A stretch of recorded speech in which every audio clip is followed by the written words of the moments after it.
Here's my forward lineup. Top line, Skinner, McDavid, and Brown, they stay together.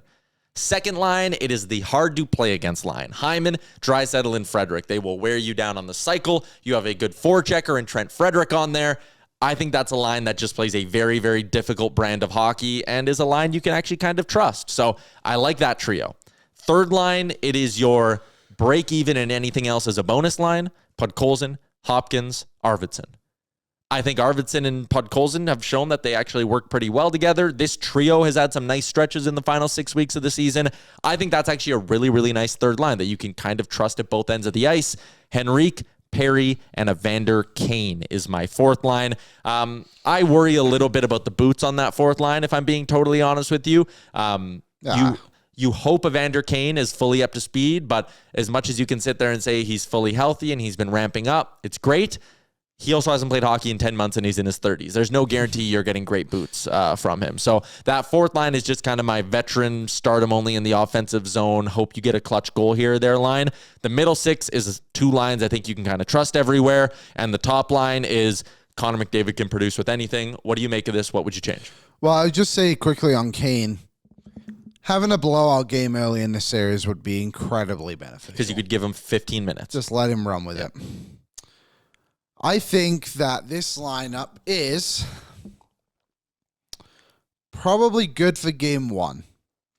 I know I've been out here saying that I don't think Brown should play on the first line. I think Hyman should be there, yada, yada, yada.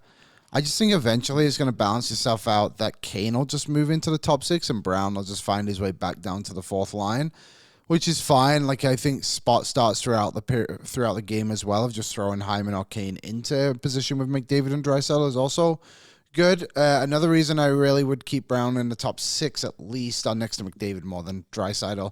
I love that third line. Podkolzin, Nugent-Hopkins has been really good when they've been given opportunities this season. And as a lineup, as a trio I would run with, and I think Skinner and McDavid is the way I would go with it. You kind of got to work it in twos, I think. So like Skinner and McDavid are a duo. Trent, Frederic, and Draisaitl, you would assume that's a two. And then I would have Nuge and Arvidsson as a two. And then I guess Henrique and whatever, the fourth line's whatever. And then you can rotate everyone else around. So I'm in. I'm charm in. Also, too, you mentioned the speed. LA will probably play Trevor Lewis in this series. Yeah, probably. So that's exciting. Fourth line, their fourth line last game at least was Thomas Hellenius and Trevor Lewis. I mean, even if you look at some guys who could factor in, is Tanner Chanot going to play? Well, he's been injured. He's been week to week for he's not playing. Yeah. I hope he plays. He sucks. Yeah, he's not a good hockey player. Even if Janot plays, that doesn't really change anything for me. Byfield, they got to add Byfield and so they had three regulars. Yeah, even if your fourth line is, again, like Jeff Malott with Alex Laferriere and Janot, like, okay. Yeah, like when the others played him the other week, it was Hellenius, Jeff Malott, and Trevor Lewis was their fourth line. So, yeah. I would imagine Janot just plugs in somewhere too if he was to play on the fourth line. Maybe Turcotte to add a bit more speed, but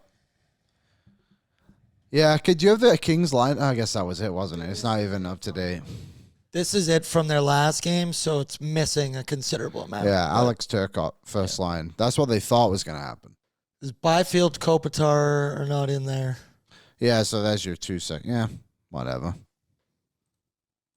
All right, let's continue along here. So we're kind of good. We're kind of on the same page. Someone did ask, Aaron, actually, if you want to flash back up my lines, what do you do if Janmark comes back? Because it does get a little bit more complicated. So I was on with Gregor yesterday, and he kind of brought up the point of, like, we disagreed on this, but it's fine. I see where he was coming from. Game one, Evander Kane's going to be so full of adrenaline and so ready to go that Gregor was like, I would put him in the top six to start. Okay. So if Frederic can't play, I don't hate the idea of Kane going up and Janmark just going on the fourth line. And you go Janmark, Henrique, and Perry is your fourth line. So who's coming out, sorry? Frederic, if he can't go. Oh, and it's just Kane up, Janmark in. Yeah, totally. I think that would be cool as well. And hey, just to bring down his minutes slightly, just throw Podkolzin or Arvidsson on that line for a shift. Double shift them or whatever. Maybe whatever you do, however you can do it. Mm-hmm. Yeah, I don't mind that. Or actually, that's a good point. You go Draisaitl, Hyman, and Evander Kane, and every once in a while you just throw Perry on that wing, which they like to do. Yeah, there's ways to do it. They have enough depth. We're not dealing with Dominic Cahoon anymore in this town. No more Dom Cahoon. No, don't have to worry We about miss him. No, we don't. All right, there you go. That is my projected lineup for.